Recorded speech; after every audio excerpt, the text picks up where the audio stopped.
All right, let's try now. Can everybody hear me and see the screen now? I think I may have had that wrong.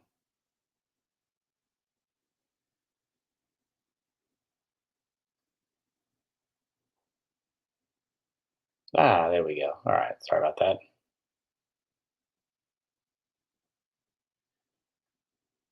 And good morning to all.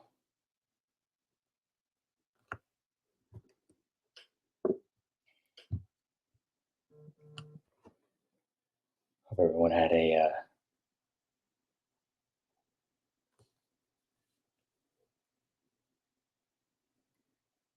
great weekend. First weekend of NFL back. Don't know what that noise was, but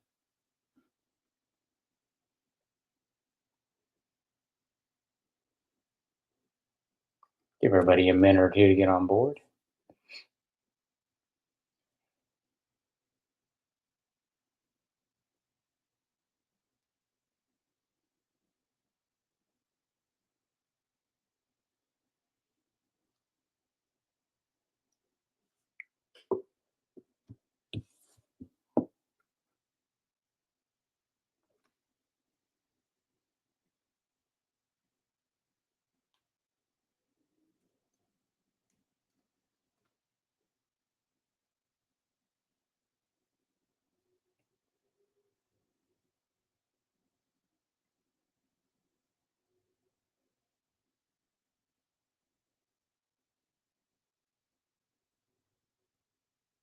And good morning to you as well, everybody.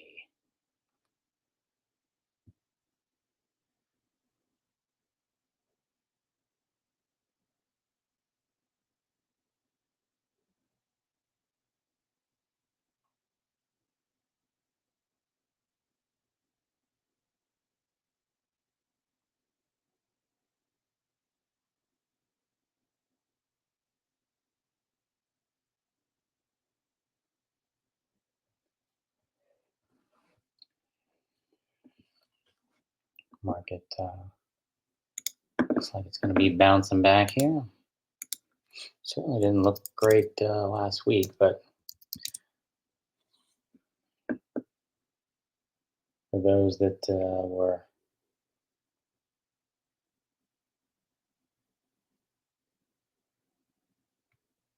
on our late week call,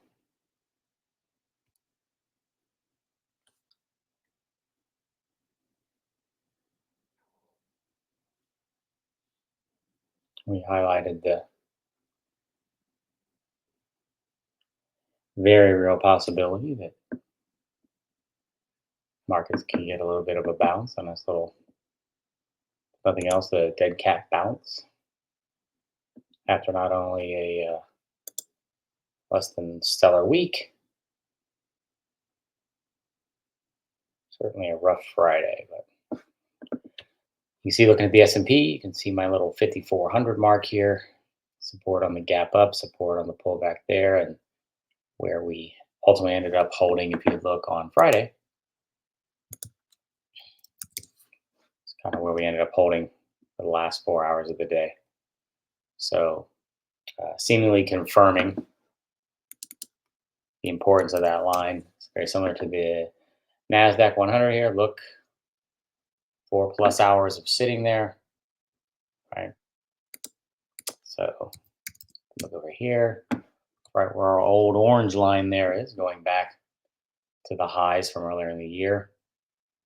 To be honest, wasn't quite sure that that line would hold up, but it appears to have. So, um,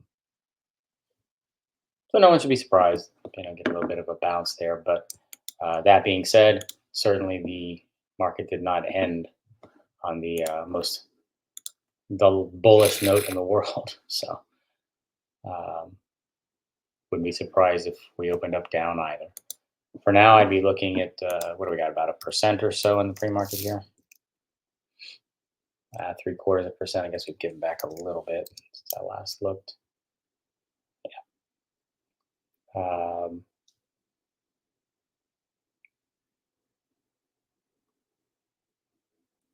I would not be buying into that at all. I don't know why anybody would. Well, I don't know. I take that back.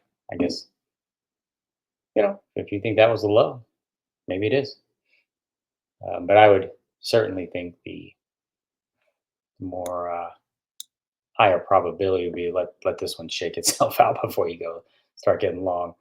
And again, this was our stance at the end of the week last week, was that I need the market to give me a reason, show me a reason to get in here. So in other words, give me a reversal, give me a we broke several levels on the way down, break one on the way up. Give me a good reason here.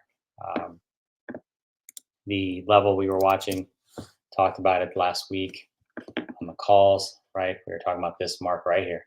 And if we took it out, odds are probably going lower. So pretty straightforward. Took it out later in the day, rallied back up on Wednesday, hit the underside to come back down. Okay, so we broke this, odds are going lower. 55 seemed like an obvious spot. So tried to hold there for 3 days. Whether or not this level here matters or not, it doesn't look like we cared too much on the way down or up. So we may just go ahead and it was something in the past, maybe not so much now. So let's go get rid of that. And then now here we sit.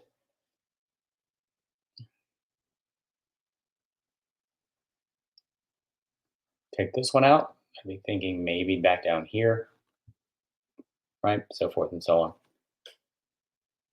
Pretty straightforward stuff there, to be honest.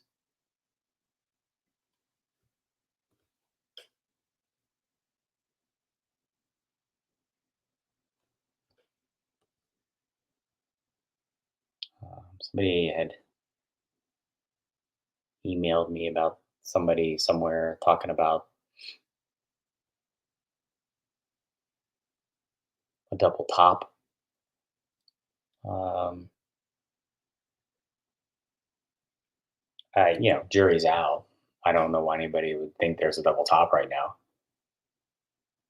But then again, having been involved in this space for a while, I realize there's a lot of, let's just say, questionable technical analysis out there. You know, you get up to here, and somebody says, "Hey, watch out, double top." Really, what reason will we have to believe that there was a double top here?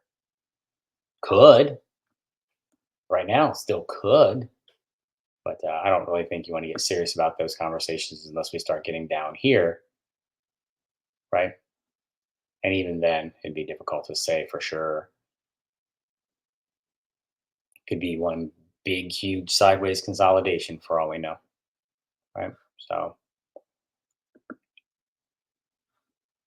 we're going to get a bounce today. Maybe that was the low, right? But yeah, it's one of the things that gives us technical analysts a bad name is people that just don't really know what they're talking about. And then when something like this doesn't turn out to be a double top, then it looks like, oh yeah. So, as far as that dialogue goes, time will tell. We'll see. Maybe it turns out to be a double top. Maybe we find support right here, and that was the end of the sell off. Maybe we come down here and then get a move back up. We have talked a little bit about seasonality the past couple of weeks, um, specifically in election years. Right, the months of September and going into October have not generally been too terribly kind. Certainly not a given. Seasonality and stuff like that obviously is never a given. It's not a guarantee. I like as analysts when they look at it, this is what is normally would happen, right? And if we do what we normally do, there's nothing special going on. So if the market does what it normally tends to do, not what it normally does, but normally tends to do, then this weakness we're seeing isn't really a surprise. So I wouldn't think that it puts the bull market in any kind of jeopardy longer term. But I am certainly opened up to the possibility that it could for sure. A lot of interesting economic recession indicators flashing.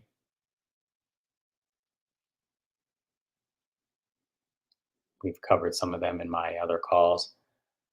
And if they were to play themselves out as accurately as they have historically, then there's a real possibility the markets, again, that's an if, this, then that, right? So no one's making a call here that the market has put in a bull market top. But do keep in mind, the bull market's 2 years old now. And, right, so let's pan out here. Right, so nice little run. S&P putting in its low here right about 2 years ago.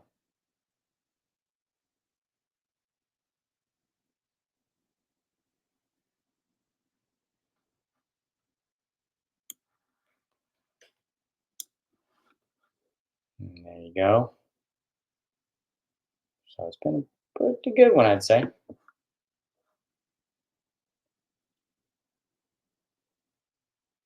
But do keep in mind, S&P and Nasdaq in particular would have peaked months ago.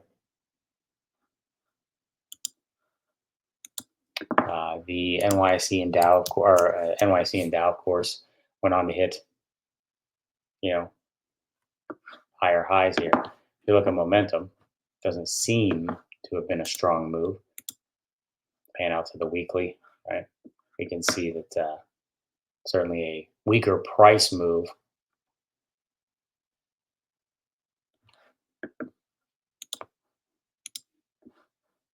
And then go to the Dow.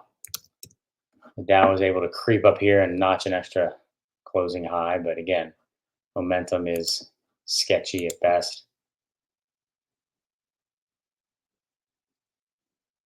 So forgetting about the economic indicators, even when you look at price and momentum, certainly one can make the case of a reason to be a little cautious. But for now, again, we'll leave it as a bull market intact. I wouldn't look at today's bounce as anything more than, you know, rough 4 days there, dropping from 56 and a half down to 54. So a nice 250-point drop there in a week. Most of it coming on Tuesday and Friday. Well, pretty much all of it.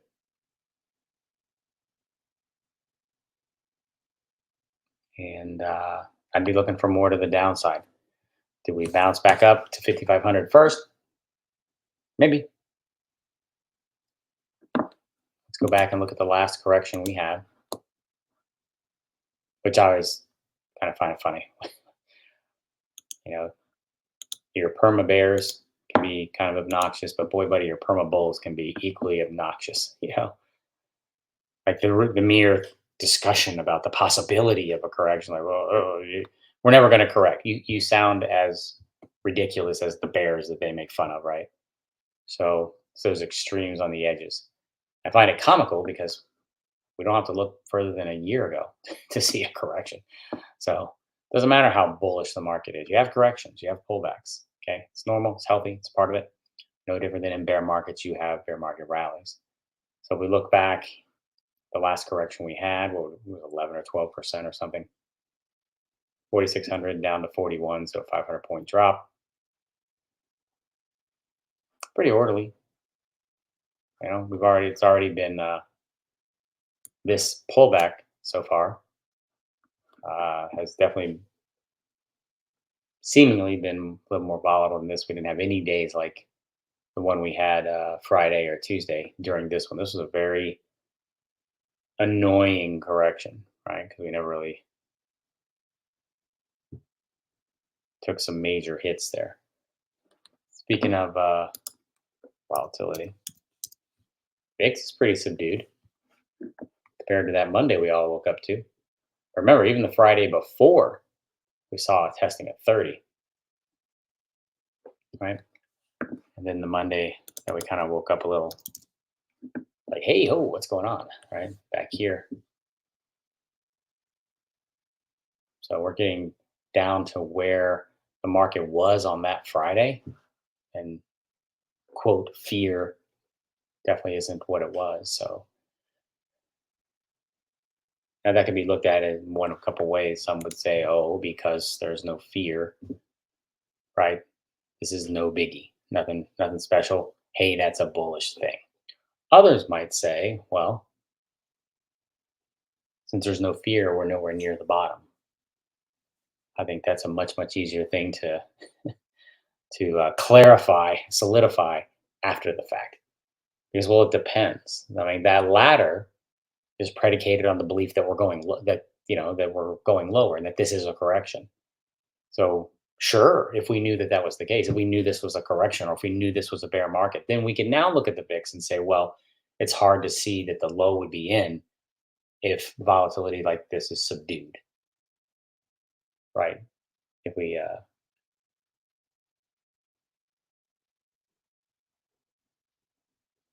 call it, the fear gauge, if you will. And it's no different with the bullish side of that equation, right? Well, it's difficult to say that this is bullish if we are going into a correction, right? In which case, this would definitely be bearish. The fact that there isn't this huge, there hasn't been a real major spike here in volatility and such. So anyway, we could chew that fat all day, but as you can see, pretty good run up overall. And I don't think that we know seasonally this isn't the best time of year when you look at an election year, right? We looked at that. I think that we looked at that 2 weeks ago. I think on here. And so a lot of times that seasonal tendency could take us knee deep into October. That same tendency tends to see a great end of the year, right? But how many of you were trading in 2007,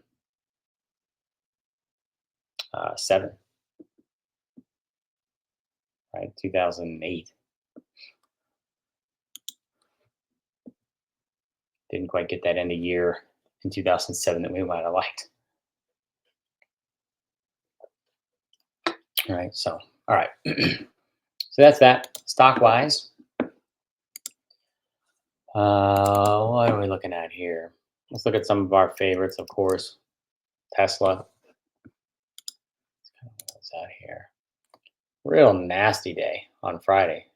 Kind of a bit of a surprise there. With the exception of earnings drop, we've only seen Tesla have a day like that once. And that was, I want to say there was a news driven event back here. So even this was news driven, but even without that, it's a heck of a day, falling from 230 down to 210. So it's going to pop back up. Right, it's going to come back up to our little 214, get above it. I think ultimately you have to decide what you think about the market, right? I think you have to decide if you think the market's going to go lower. If you believe the market's going to go lower, which I think overall it will, I think we take at least another leg down until the market tells me otherwise. That's what I'm going to go with, what the market has recently told me. Then one would think the rallies we're going to see today would be opportunities to get short.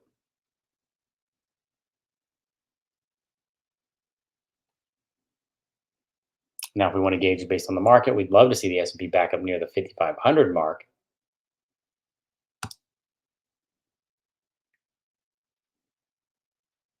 But yeah, pretty raunchy day there for Tesla. Nvidia.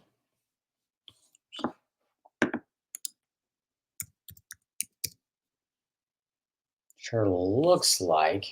So, right, this was the old high, right? Around 97 and some change. Kind of see that little bounce there. This was the Monday, whatever you want to call that day. So it's hard to figure that one out. But it sure looks like this 97-ish might be where we're trying to get to.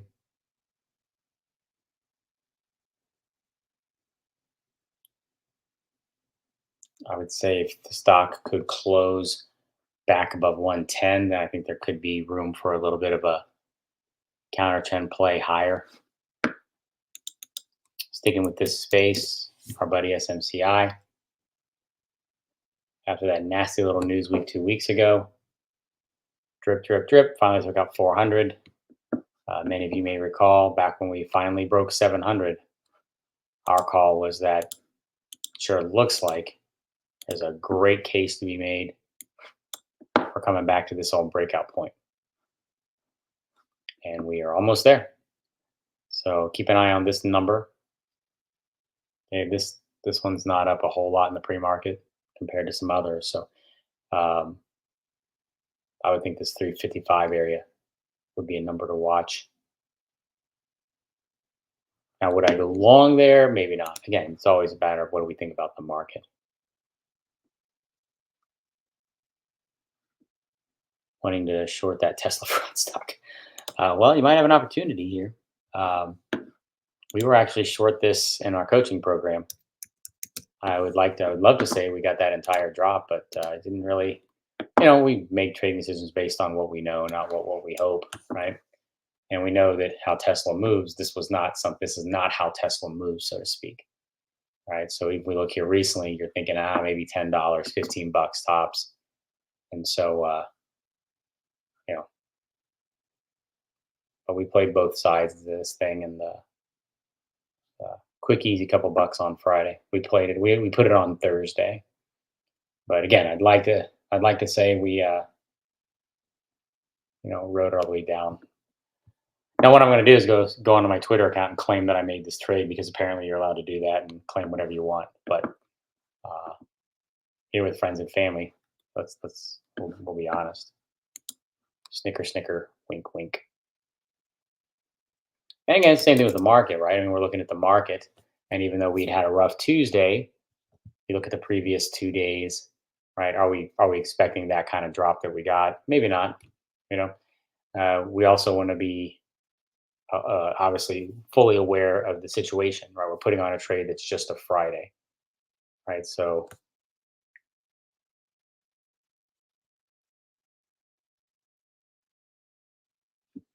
we want to make our decisions based on what has normally been happening, not what was so far kind of a only twice in the past month, right? Since we put in this low, we've only had a day like this twice, right there on Tuesday and then back here. And even this, we had to gap higher to do it, right? So we really only had one other day. So do we want to make our trading decisions based on, this one time that it happened in the last month, right? Or do we want to make it based on all the other days, especially when you're talking about going into a Friday? So, it's always probably one of the most toxic, cancerous trading mindsets you can have is Monday morning quarterbacking. You know, yeah, you betcha, man. If I knew this thing was dropping to 210 on Friday, yeah, I would have rode it all the way down. You bet. But unfortunately, I didn't know that was going to happen. So we want to, kind of play with, where the odds seem to be more in our favor. So we took our gain and moved on. Bottom line, that's nasty, right? So it's going to pop back up to 216 or so. And again, if you like the view of the market moving lower and this rally being an opportunity to get short, then of course you're going to get a better point of entry today.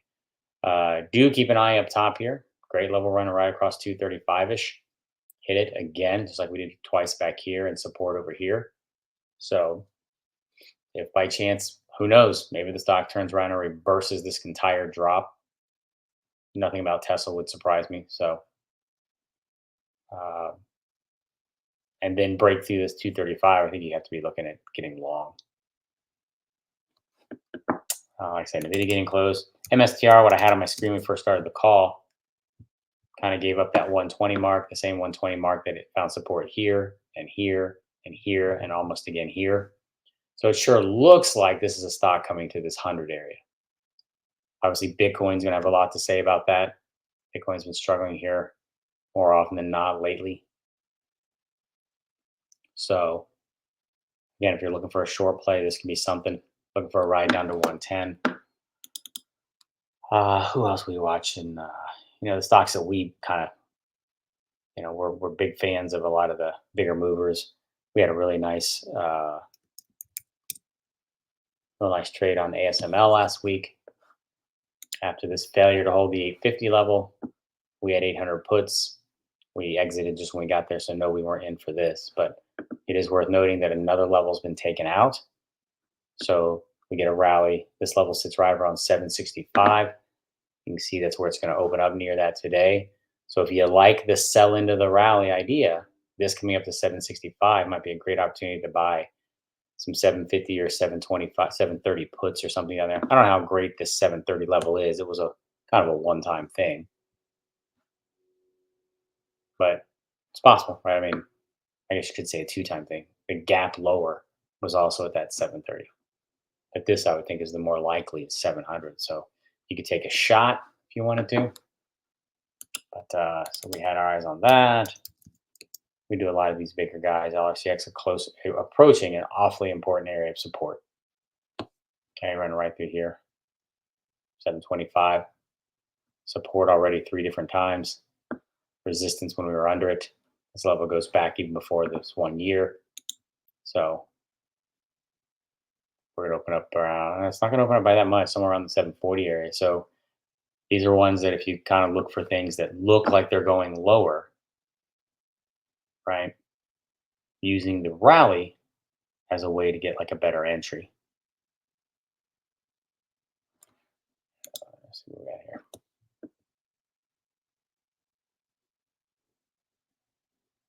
It is bouncing back a couple pennies.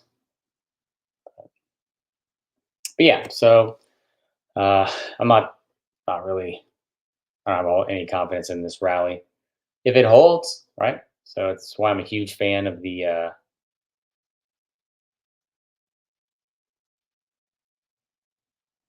wow, Dr. Joe. I did not know that.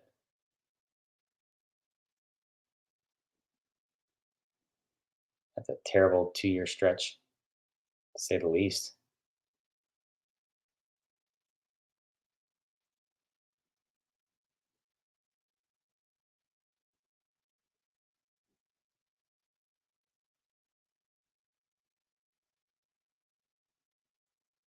But okay, so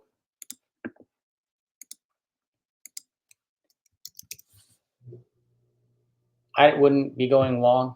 Um, what you could do again is we do a lot of strangling and hedging. With my signal services. So hey, let's say that for example, you like that ASML, you know, and it rallies back up to this 765. You can buy puts and you can buy, say, way up here, your 800 calls or something in case there's a break back and the market does rally this week.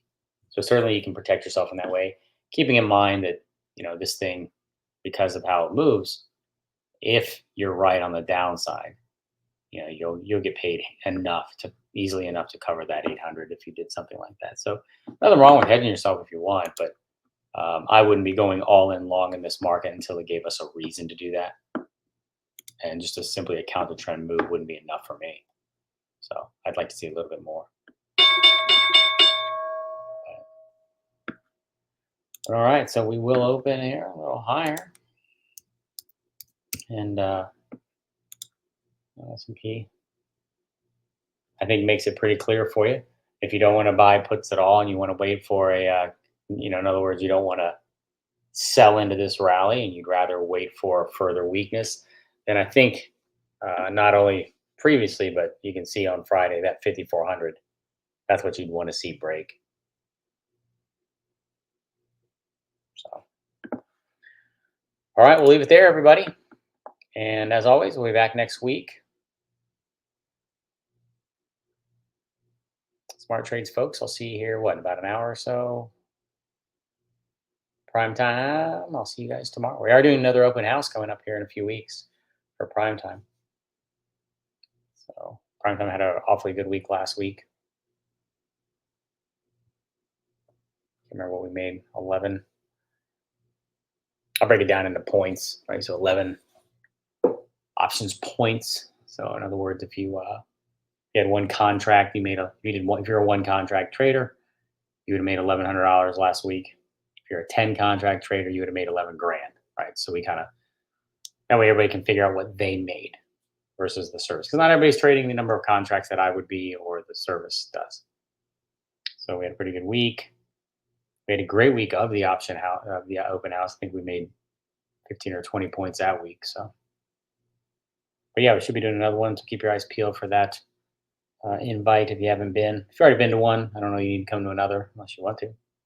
Come hang out for a week. But otherwise, Marketcast call. We'll be back next Monday.